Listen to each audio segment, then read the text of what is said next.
2025 साफ women championship अन्तर्गत 5वटा देशबाट सहभागी हुने भएका छन्। नेपालको तर्फबाट एएफएफ वुमेन टिमले सहभागी जनाउने भएको छ भने इन्डियाको तर्फबाट वेस्ट बेङ्गल एफसी वुमेनले सहभागी जनाउने भएको छ। त्यसैगरी बङ्गलादेशको तर्फबाट नासिरिन स्पोर्ट एकाडेमीले सहभागी जनाउने भएको छ भने पाकिस्तानको तर्फबाट कराची सिटी एफसीले सहभागी जनाउने भएको छ। त्यसैगरी भुटानको तर्फबाट ट्रान्सपोर्ट युनाइटेड लेडिज एफसीले सहभागी जनाउने भएको छ। 2025 साफ वुमेन क्लब च्याम्पियनसिप डिसेम्बर 5 देखि डिसेम्बर 20 सम्म हुने भएको छ। त्यसमा पहिलो खेल डिसेम्बर 5 आज कराची एफसी र ट्रान्सपोर्ट एफसी बीच 2 बजेदेखि स्टार्ट हुनेछ भने त्यसैगरी दोस्रो म्याच एपीएफ र नाजिर स्पोर्ट एकाडेमी बीच 6 बजेदेखि स्टार्ट हुने भएको छ।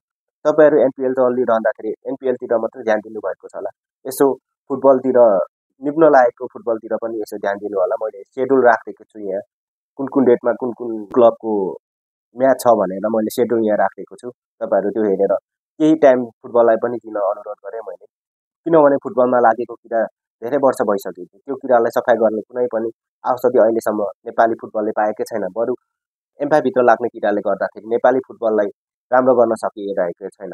बरु त्यो एम्फा भित्रको हुने राजनीतिको कुरा उठाउने प्लेयर होस् या कोच सबलाई बाहिर निकाल्ने काम मात्रै भएको छ।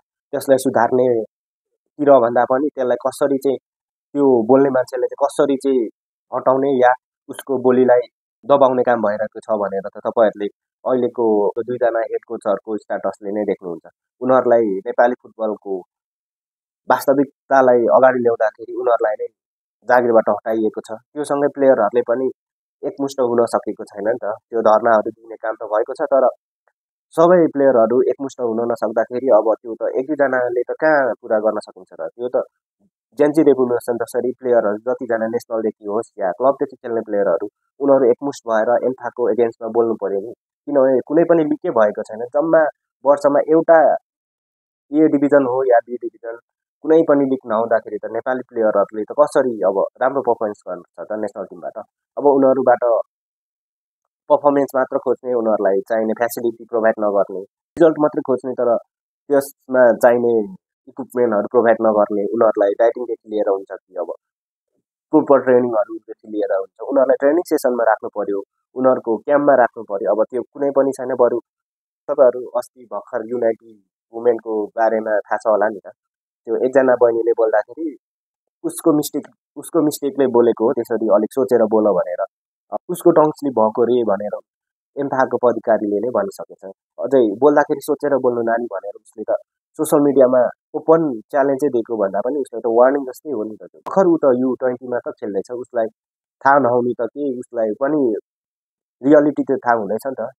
नेपालमा स्पोर्टको त धेरै अब छन्, त्यसमा त क्रिकेट चाहिँ राम्रो गरि नै रहेछ, तर फुटबलमा चाहिँ लागेर भविष्य छैन रहेछ भनेर उसले विथिन फर्स्ट एक्सपिरियन्स चाहिँ उसलाई त नराम्रो भयो नि त। नेपाली क्रिकेटको पारस खड्का जस्तै नेपाली फुटबलमा पनि एकजना मान्छे भन्दा पनि अब वेल म्यानेज गर्न सक्ने, त्यसलाई बुझेको मान्छे आउनु जरुरी छ। किनभने यो फुटबल नेपाली फुटबल उडो लागेको त धेरै वर्ष भइसक्यो नि त। यो पाराले त कसरी कतिजना नेसनल टिमका प्लेयरहरु त बाहिर गइसके, उनीहरुको भविष्य देखेन। नेसनलमा खेलेर मात्रै भएन नि त, क्लबमा आफूलाई प्रुभ गर्न सक्नु पर्यो। क्लबमा प्रुभ गरेर पो अरु देशले पनि किन्ने मौकाहरु यो क्लब म्याच नभएर त हो नि। किनभने नेसनलमा त वर्षमा 2-3 वटा त म्याच हुन्छ। अब उनीहरुले त कसरी आफूलाई कसरी लाइफ बनाउने त। नेसनल टिममा बसेर मात्रै त भएन होला। 18,000 को सेलरीले अब लाइफ टाइम के गर्ने। अब 18,000 ले के रुम भाडा तिर्ने कि अब यता डाइटिङ पेल्ने, त्यो त अब बुझ्नु पर्ने हो। एम्फामा बस्ने मान्छेहरुले सेलरी मात्रै खाएर अब सुतिरहेका छन्। उनीहरुलाई उठाउन आउने मान्छे चाहिँ त्यहाँ जरुरी देखिन्छ। यो पाराले नेपाली फुटबल त अब माथि लाग्ने भन्दा नि झन् तल लाग्ने चाहिँ देखिन्छ। नेपाली फुटबल क्लबमा त कुनै पनि म्याच क्लब वाइज त भएको देखिँदैन। अब वुमेनहरुको चाहिँ साफ 2025 त पहिलो एडिसन हुनेछ। यो वुमेनहरुको लागि चाहिँ निकै राम्रो हो। मलाई त एकतिर त चिन्ता पो लागिरहेछ। एउटा ग्राउन्ड छ, त्यसमा पनि अब फिफाले त योग्य नै छैन भनिसकेको छ। अब पोर तपाईहरुलाई थाहा नै छ होला, सुजुकी हन्डाले अब क्रिटिसाइज गरे। त्यो त के हो, यहाँ खेल हुने हो कि यहाँ मजा चलिरहेछ भनेर उनले क्वेशन उठाएको थियो। नेपालमा भएको एउटा रङ्गशाला पनि अब फिफाले मान्यता छैन भनेर उनले पोर नै हात निकालिसकेका छन्। अब कुनै पनि फिफाको म्याचहरू नेपालमै हुँदैन। अब क्लब वाइजमा भएर पनि राम्रो हो, तर यसले पनि अब कुन प्लेयर कति बेला लडेर त्यहाँ घाइते हुन्छन् अनि फेरि क्रिटिसाइज हुन्छ भने जे होस् तपाईँहरू फुटबललाई पनि केही टाइम मिलाएर हेरिदिनु होला। किनभने अब यता क्रिकेटको त दसैँ चलिरहे पनि अब क्रिकेट मात्रै अगाडि बढाएर हुँदैन, नेपाली फुटबललाई पनि बढाउनु पर्ने हुन्छ। सो तपाईँहरू गइदिनु होला टाइम मिलाएर, काठमाडौँमै हुनुहुन्छ भने सबै म्याच जानु पर्दैन, एक दुईवटा म्याचमा गइदिनु होला, यसो तपाईँहरूको समर्थन जनाइदिनु होला।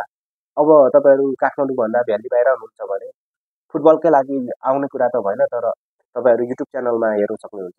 रुटिन अफ नेपाल बन्दरले लाइभ स्ट्रिम गर्नेछ उसको युट्युब च्यानलमा, त्यसमा हेरिदिन सक्नुहुनेछ तपाईँहरू। अनि म यस्तै स्पोर्ट्स सम्बन्धी कुराहरू, स्पोर्ट्स सम्बन्धी एनालाइसिसहरूदेखि लिएर कहिले हुनेछ, कहाँ के कसो हुनेछ भनेर म यही युट्युब च्यानल मार्फत ल्याउने नै छु। त्यसको लागि तपाईँहरूले सब्सक्राइब गर्नुपर्ने हुन्छ। सब्सक्राइब